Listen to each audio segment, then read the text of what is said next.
have made a career out of figuring out what is the quintessential thing that has us leading healthy lives, long lives. So explain the blue zones. What are they? Well, the idea behind the blue zones was to, in a sense, reverse engineer longevity. Something called the Danish twin study established that only about 20% of how long we live is dictated by our genes. The other 80% is something else, lifestyle, environment, what have you. So with funding from the National Institutes on Aging and an assignment from National Geographic, I hired demographers to look at, go through worldwide census data and identify places where people either have the highest centenarian rate or they have the highest middle-age life expectancy, factoring out infant mortality and so forth. And then once I identified these places, took another team of experts there to go try to parse out, try to find the correlations or the common denominators of longevity in these disparate parts of the world. So between Okinawa and Sardinia and Loma Linda, California, what do all these people have in common? Number one, and I just finished a book on this topic, doing a meta-analysis of their diet. The 4 pillars of every longevity diet in the world are whole grains, sometimes corn, rice, wheat, greens, most greens that we overlook in the United States, but greens that we'd whack from our backyard. They're making delicious salads and pies out of them. Tubers, and like sweet potatoes. And then I would say the most important longevity food in the world is beans, or are beans, beans of all kinds. If you're eating about a cup of beans a day, it's probably adding 3 or 4 extra years to your life expectancy. So besides the food that's going in their bodies, there's no magic specific exercise. They're not watching the same Richard Simmons videotape. Right? That's me. No. No, and shockingly, and by the way, I would argue that exercise has been an unmitigated public health failure. Fewer than 20% of Americans get enough exercise, yet in blue zones, fewer, and some of them fewer than 1% of people are ever obese. Here in the United States, 70% are obese or overweight. They're not intentionally doing exercise, but rather every time they go to work or to a friend's house or out to eat, it occasions a walk. They have a garden out back. So every day into their 80s, 90s, and 100s, they're moving gently, weeding or watering or harvesting. They don't have all the mechanical conveniences that have engineered physical activity out of our lives. There's not a button to push for yard work and another button to push for housework and another button to push for kitchen work. They're still kneading bread by hand and doing things by hand. And it's this idea of moving naturally all day long. My team figures that they were nudged into movement every 20 minutes. So they're burning calories. They're just not going to the gym to do it. They're burning more calories than they would 30 minutes in the gym. But more importantly, their metabolisms are kept at a higher rate because they're moving all the time. You sit at your office for more than about an hour and a half, your metabolism drops into a hibernative state. By the way, on average, even people who say they go to the gym, it's fewer than twice a week. And then what about the sort of social aspect of it? In my book, Blue Zones, I actually identified 9 common denominators, and they fall in essentially 4 categories. They move naturally. They have sacred daily rituals to reverse the stress of everyday living. A stress triggers something called inflammation, and if you're always stressed, it becomes chronic inflammation, which is at the root of every major age-related disease: heart disease, cancer, diabetes, even dementia.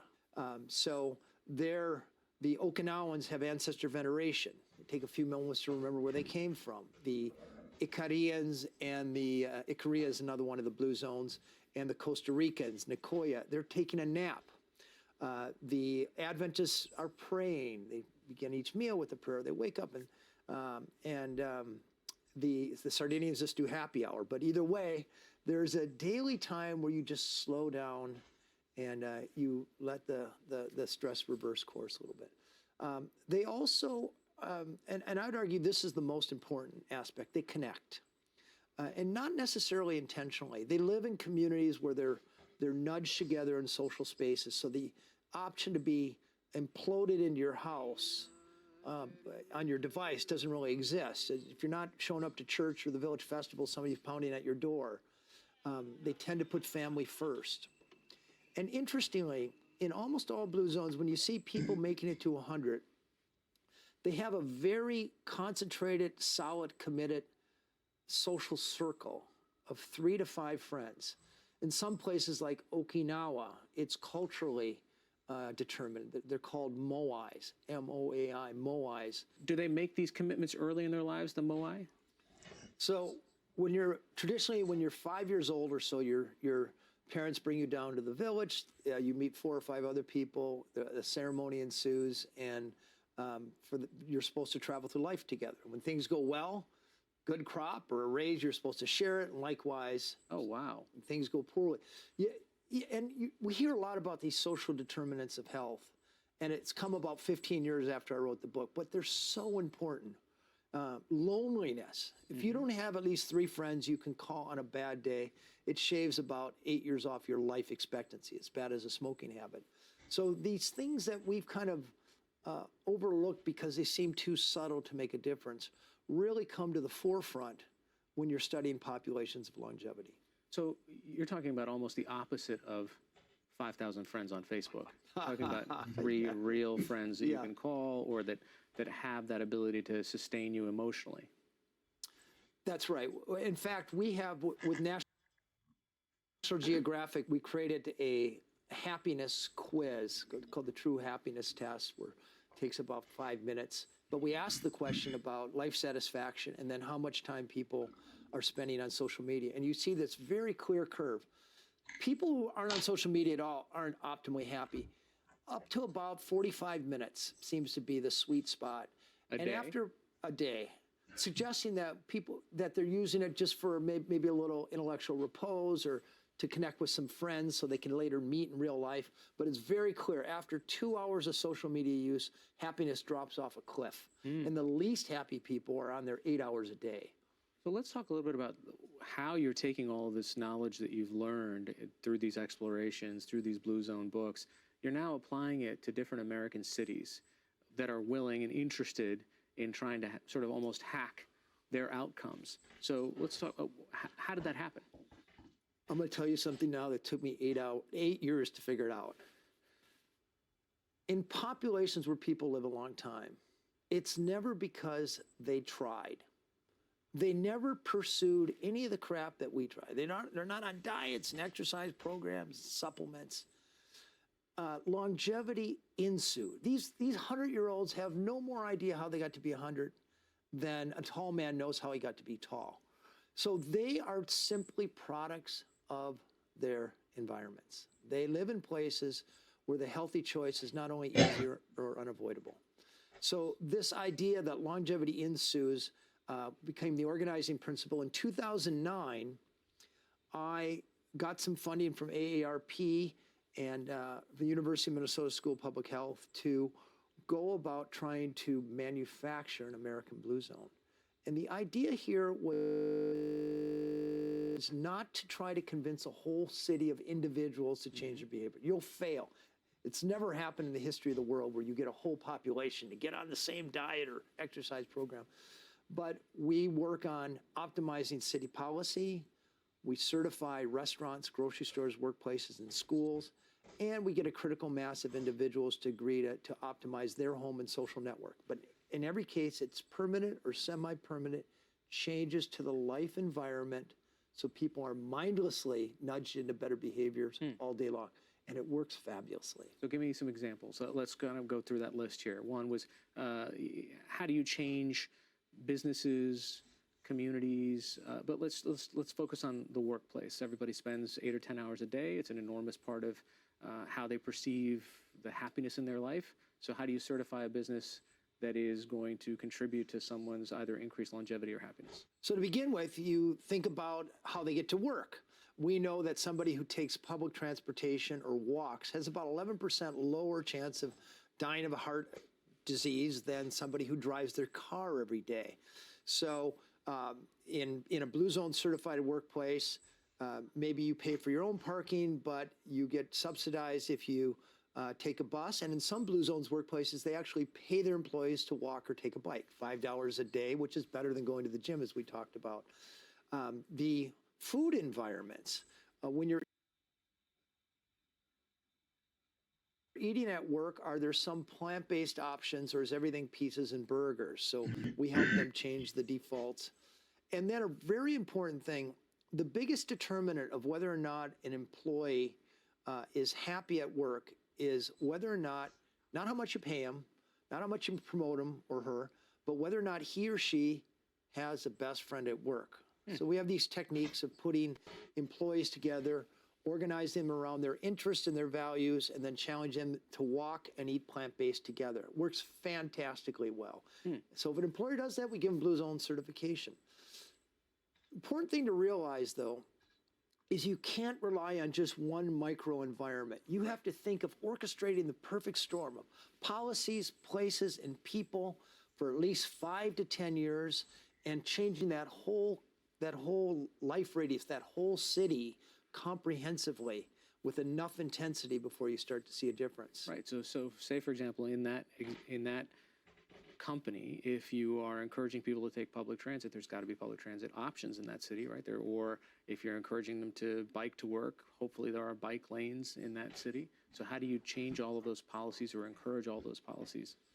So working with cities, and we're now working with 50 cities, including Fort Worth, Texas, and Orlando, Florida, and Austin, Texas. We come to the city council and the mayor with policy bundles. They're essentially menus. We've learned the quickest way to be shown the exit to the city is try to tell people what to do. But when you give city council 25 different evidence-based ways for changing that city so the active option is the easy option for getting around, it turns out that 7 or 8 of them are both feasible and effective. And our team is really good at driving that sort of consensus, identifying the low-hanging fruit, 7 or 8 policies, and then my team is responsible for making sure those policies get implemented. A couple really good examples. In the United States, every street is redone every 7 years on average. So you can either have really wide lanes, high speed limits, and traffic lights far away, or you can build wide sidewalks, a bike lane. You can narrow traffic lanes that slows down traffic, fewer accidents, less pollution in the air, and begin to favor the streets for human beings, favor the human being rather than just favoring the car. And if you favor the human comes. And you can raise the physical activity level of a whole city by up to 30% by just optimizing the built environment. So, and then when you think about this for kind of the bean counters, whether it's the treasurer of a city or if it's the CFO of a company, all of these things make a cost difference when people are healthier or happier. Is it less expensive in the long run? So look at the macro picture. We spend $3.7 trillion a year on largely avoidable diseases in the United States. 18% of GDP, and that number continues to go up. So it's unsustainable. In Fort Worth, Texas, our work occasioned about a 6% drop in obesity rate, about a 3% drop in smoking, and Gallup, we don't measure ourselves, Gallup measures us. Gallup calculates that on average, each year that we've been there over the last 2 years, we've saved the city about $250 million in projected healthcare costs. But that took us 5 years to get there. But now it's paying off very handsomely. For an employer, for like General Motors, their second biggest line item, right behind steel, is their healthcare cost. So an employer loves the idea that you can bring down healthcare costs by optimizing the environment. How do you help people figure out, how do I make a sustainable change in my life that contributes to my happiness or my longevity? So when it comes to happiness, to put it simply, if happiness were a cake recipe, and some of the ingredients are, you need food, you need shelter, you need healthcare, you need some mobility, you need some education, about less than a college education. You want to partner up with the right person. It's very important.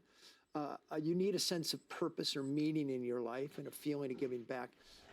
But the variable with the most variability, in other words, the most important ingredient to that cake recipe is where you live. What I mean to say here is if you are unhappy where you're living, about the most effective thing you can do is move to a happier place. And we know this because when you follow immigrants from unhappy places like Moldavia, moving to happy Denmark, or unhappy places in Asia and Africa, and they move to relatively happy Canada, within 1 year, their happiness raises to the level of their adoptive home. Their sex doesn't change, their age doesn't change much, their sexual preference, their education, their religion, none of the fundamentals of their life really changed, except they moved.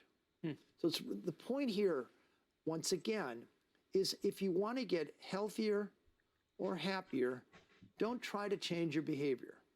That will almost always fail for almost all people in the long run. Change your environment. And there's lots of statistically underpinned ways to optimize your environment to favor both longevity and happiness. And even if you cannot move, you could still change your environment. Yes. My grandmother used to tell me, show me your friends, I'll tell you your future. So if your 3 best friends are obese and overweight, there's a 150% better chance that you'll be overweight yourself. Smoking's contagious, drug use is contagious, junk food eating is contagious, unhappiness is contagious. So proactively surrounding yourself with 3 or 4 friends whose idea of recreation is playing tennis or walking or bicycling. A few friends who are vegetarians, so you're not always eating burgers and baby back ribs. And at least a couple friends who care about you on a bad day. That's the litmus test. When you're feeling crappy and your chips are down and you've been fired, can you call this person and they'll come see you or loan you money when you're out of money? So really curating that social environment, very important. All right, Dan Buettner, thanks so much for joining us.